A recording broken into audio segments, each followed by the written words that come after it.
1 and 2 Chronicles introduction. As with Samuel and Kings, Chronicles was originally one book in the Hebrew Bible, and in their ordering it stood as the last book of the Old Testament. The Hebrew title for 1 and 2 Chronicles was The Events of the Day.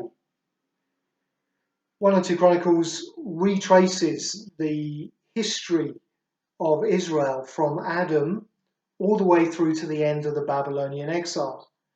But these books particularly cover the same period of time as the books of Samuel and Kings, which is why we're not going to spend too long in these books. The history of Chronicles follows the line of David. David and Solomon dominate this story. The author focuses on the southern kingdom particularly, and the need for all Israel to worship at the temple in Jerusalem, including the people of the northern kingdom.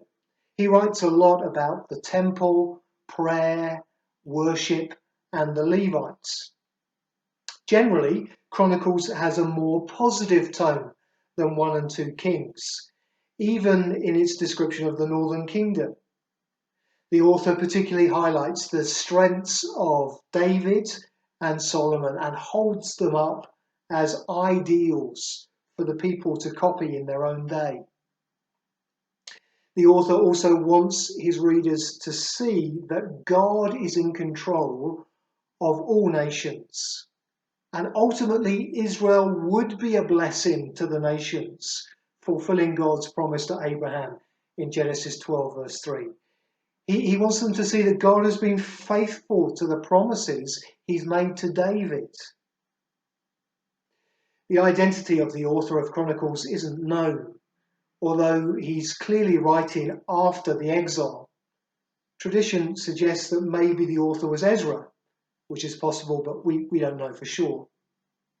The author, whoever he is, frequently quotes large sections of Samuel and Kings.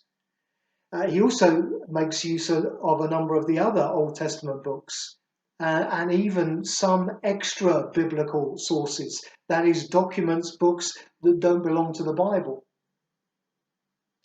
But why do we need Chronicles in our Old Testament when we already have Samuel and Kings? Well, it seems that although they cover roughly the same period of history, these books have a different emphasis and a different purpose. Samuel and Kings were probably written during the exile. Their purpose seems to be to help the people to understand what went wrong. Chronicles is clearly written after the exile. Its purpose seems to be to reassure the people who've returned to the land that despite everything, they're still the people of God. And God is still in control. An overview of 1 and 2 Chronicles.